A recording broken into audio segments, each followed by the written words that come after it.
Wat zegt de manier waarop wij kunst beoordelen eigenlijk over onszelf? Kijken naar kunst kan behoorlijk confronterend zijn voor je eigen blik op de wereld, maar het kan die blik ook verbreden. Een uitdaging op dat gebied vond ik het kijken naar schilderijen met piepjonge muzes erop, zoals hier in de tentoonstelling Kirchner en Nolde. De beeldende kunst zit vol met muzes, mensen die de kunstenaar inspireerden om tot zijn of haar creatie te komen. Wie die muze precies is, weten we meestal niet. Wat ze er zelf van vonden om model te staan, ook niet. Maar maakt het eigenlijk uit? Zouden wij het kunstwerk anders begrijpen als we wisten wat het model ervan vond, hoe de kunstenaar haar of hem verbeeld heeft? Kortom, wat is eigenlijk onze relatie als kijker met het model in de kunst?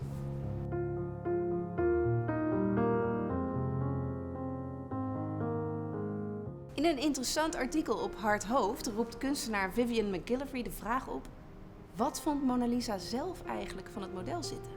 Hoe zou het zijn geweest als Mona Lisa had gesproken, schrijft ze. Dat je fragmenten van haar gedachten tijdens het model staan zou kunnen lezen. Dat je stukjes uit gesprekken tussen haar en Leonardo da Vinci zou kunnen teruglezen. En hoe zouden ze samen reflecteren op de relatie tussen kunstenaar en model? Alleen al door dit te overwegen kijk ik anders naar Mona Lisa. Haar blik wordt er scherper van, alsof ze eigenlijk ook de draak steekt met het gewichtige muzeschap.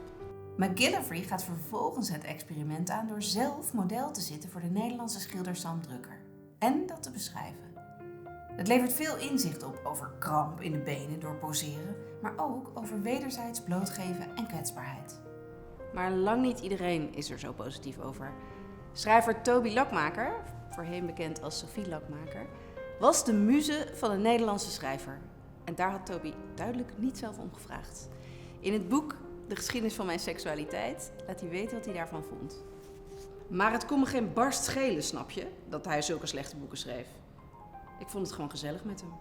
Voor mij hoeft een partner echt niet al te rijkelijk bedeeld te zijn met talent. Wat ik wel een beetje irritant vond, is dat hij mij voortdurend opvoerde als zijn muze. Geloof het of niet, maar ik inspireerde hem. Voor dat soort dingen hoef je me dus absoluut niet wakker te maken. Laat me in godsnaam slapen als ik jouw muze ben. Een iets te jonge, snurkende muze. Dat is wat ik was.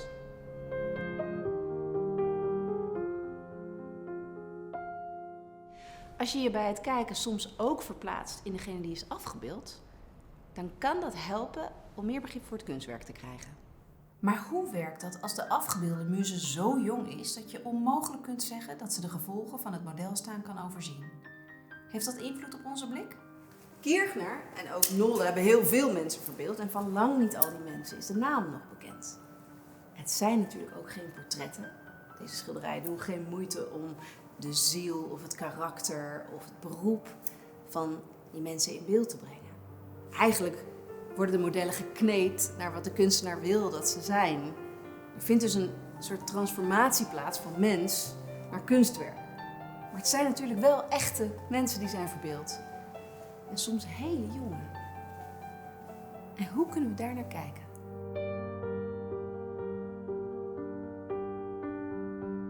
Bij kijken en beoordelen van beelden maakt context veel uit. Zo helpt het om te weten dat deze schilderijen met het 9 jaar oude naaktmodel Francie Veerman gemaakt zijn in een tijd dat er een nieuwe wetenschappelijke belangstelling bestond voor de seksualiteit van kinderen. Dat was gebaseerd onder andere op de psychoanalyse van Sigmund Freud. De seksualiteit werd door artsen en psychologen en pedagogen gezien als deel van de normale ontwikkeling van een kind. Dat had veel invloed op kunstenaars en schrijvers. Daarnaast was er een nieuwe belangstelling voor het pure en natuurlijke. Dat was een reactie op de snelle industrialisering in de 19e eeuw. Sommige kunstenaars hadden een verlangen om weer in eenheid met de natuur te leven en daar hoorde naaktheid bij. Hoe wij die beelden zien zegt veel over ons en de tijd waarin we leven. Bijvoorbeeld over hoe we kijken naar het naakte lichaam. In de hele kunstgeschiedenis zijn kinderen naakt verbeeld. Soms in de intimiteit en de vertrouwelijkheid van een familiesfeer, zoals bij het bekende schilderij De Painter van Marlene Dumas. Dumas speelt hier juist met de rol van de muze. Ze laat ons nadenken over de traditionele verdeling van man, kunstenaar, en model, vrouw. Haar dochter is hier de schilder, geportretteerd voor ze zich ook maar enigszins bewust is, ze is hier 5 of 6 jaar, dat haar lichaam voor anderen een object van verlangen kan worden. Soms vanuit het idee dat zelfbewustzijn van het lichaam en seksualiteit nog geen rol speelt, zoals de serie Tender Age van Kiki Lamers. En soms onmiskenbaar geseksualiseerd. Kijk maar naar het schilderij Amor Vincit Omnia, Liefde overwint alles, van Caravaggio uit 1602. Een heel jonge jongen zat model voor deze gevleugelde Amor. Hij zit met zijn blote billen op een tafel en daaronder muziekinstrumenten en wetenschappelijke instrumenten. Zijn wangen zijn rood. Hij kijkt ons direct aan. Hij zit met zijn bekken gekanteld, zodat niet alleen zijn geslachtsdeel, maar zelfs zijn anus te zien is. Wie wil, ziet hier porno in.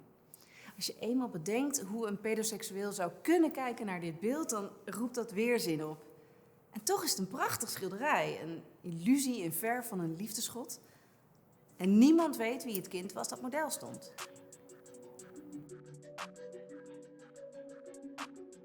Het kunstwerk is nooit schuldig, zei museumdirecteur Anne de Meester onlangs in een interview. De interpretatie is aan de kijker. Dat het wel ongemak kan oproepen, merkte ik zelf op een paar momenten.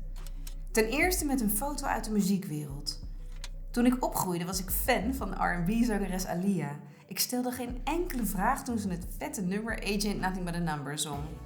En anderen deden dat ook niet. Ze was toen 15 en getrouwd met de zanger R. Kelly.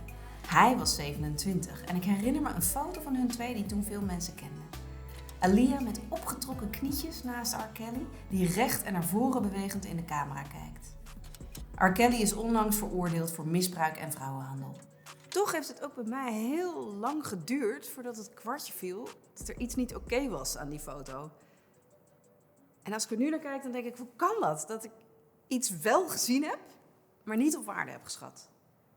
Nog een voorbeeld. In 2019 was er een tentoonstelling van Gauguin in Londen.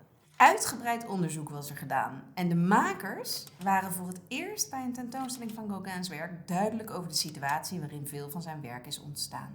Gauguin misbruikte meerdere jonge vrouwen in Polynesië. Ze waren vaak 13 of 14 jaar oud. Hij had er zelfs een eigen huis waarin hij de jonge meisjes liet wonen. La Maison de Jouir, het huis van plezier. Waar hij de meisjes naakt en geseksualiseerd schilderde. Ik zie die schilderijen nu anders, omdat het ontstaan ervan niet onschuldig is. Of er hier sprake was van misbruik, kunnen we niet weten. Daar is geen enkel bewijs van. Maar je kunt je wel afvragen hoeveel zeggenschap het meisje had over het poseren. Wat was de machtsverhouding? Dat zijn vragen die we nu stellen. En dat zegt ook weer iets over ons. Omdat we in een tijd leven waarin we steeds meer grip verliezen over beelden. Wat op internet belandt kan ergens anders worden geïnterpreteerd door anderen en gebruikt door anderen. En bij kinderen is het helemaal een dilemma. Ik weet zelf ook niet zo goed wat ik ermee moet. Foto's delen is normaal. Kinderen delen zelf filmpjes van zichzelf. Maar een ander moet er niet mee aan de haal gaan.